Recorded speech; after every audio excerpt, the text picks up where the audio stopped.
My name is Gillian Sykes and I'm End of Life Care Facilitator at Calderdale and Huddersfield Trust, and this is my colleague Andrea Vickerman, and we're here today to talk about the bereavement support service that we've set up over the last 18 months.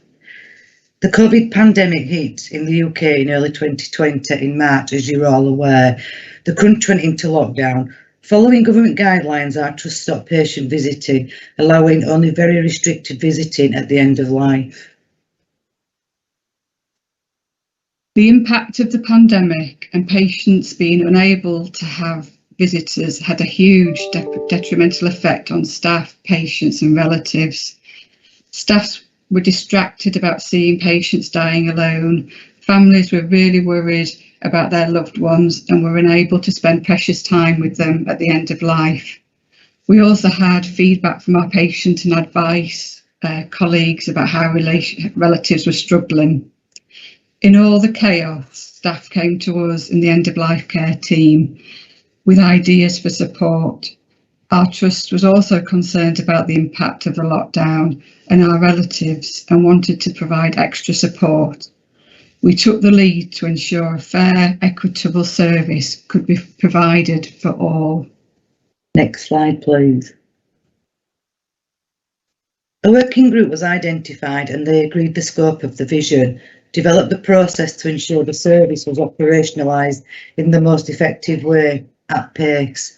The end of life care team led with clear objectives, a standard operational policy and a fantastic team who support us.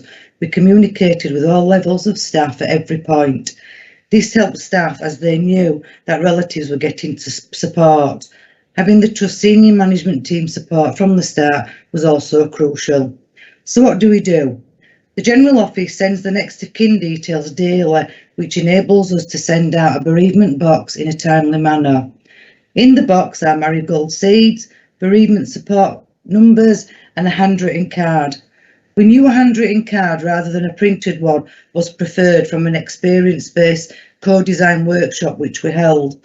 A handmade heart is also in the box, with the heart being placed with the deceased patient too, providing a connection to their loved one. We ring the next of kin 5 to 10 days after death, offering support, answering any questions and providing a listening ear. If they have concerns, we contact the ward manager to liaise directly. The team knew from past experience that offering bereaved relatives a number to call for support was unlikely to achieve many calls. Therefore, we were keen to make proactive calls. Next slide, please. Here is some feedback from administration staff supporting the service. During this scary, uncertain time, it was very sad to see the daily large number of families who lost loved ones. However, supporting this service felt like a very worthwhile small way we could help relatives and made us feel like we were playing our part. Feedback from staff who helped make the calls. This service has really supported grieving families and friends. So many people have thanked us for contacting them, providing help with any questions and passing messages of thanks to the ward teams. Next slide, please. Feedback from others. Heartfelt thanks for the card and hearts. I loved the card. I can't see it was handwritten as it made it more special, and that Mr. B also had a heart. I slept with the heart. It made me feel really good. I'm lost now. I slept with the heart the day it was received and had it with me when I did the eulogy. I'm going to put the seeds on his grave. I can't describe the feeling when we got the box. Totally overwhelmed and speechless. Made us feel so connected and close to it. We were happy knowing it has a heart too.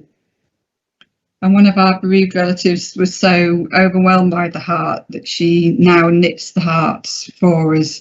So she sort of gives that back because of how it made her feel. Next slide, thank you. I can't see. Thank you. So from March 2020 to end of April 2021, the results are as followed. Bereavement boxes sent was 1,710, which equated to 88%. Telephone calls made from 20th of April 2020 was 1,239. The deaths at Calderdale Hospital was 1,949 deaths. Some boxes are not sent due to reasons of we don't receive any next of kin details because there may not be any at all. Solicitors and power of attorneys may be involved, and some relatives can be living abroad. When we started the bereavement support service during COVID, we were really unsure how long it was going to last, and outcomes were measured qualitatively with patient feedback. Once we knew we could continue, we developed a robust way of capturing calls to provide an effective way of evaluating the service. We also now use Datix to monitor trends, outcomes and impact. While the key aim of this project was to provide support to our bereaved relatives, we soon realised we could impact the end-of-life care of our patients and staff by providing feedback in a timely manner, both positive and areas of development. We have found that end-of-life care complaints have risen since 2019. However, an end-of-life care complaint does encompass any complaint that comes in the episode of care that somebody dies. So when I looked at all these complaints, the number of actual end-of-life complaints has gone down from 10 to 1. This could be for a number of reasons, but we do feel that because we deal with concerns immediately, we contact matrons, ward managers, consultants to liaise with the bereaved relatives, that this could make a difference. So key elements that we feel have contributed to our success. We've been really innovative and we're so passionate about this service. We feel it's so important for our bereaved relatives, and we're proud of what we've developed. Our trust is so supportive of our Director of Nursing has championed this service right from the beginning, and we've included everybody when talking about this, the management, the directors, the ward staff. It was really important to get ward staff involved so that they knew that we were supporting our bereaved relatives.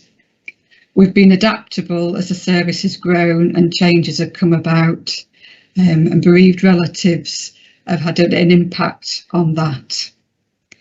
We also feel our proactive service is something other teams could use. It's fair, equitable and inclusive. Next one.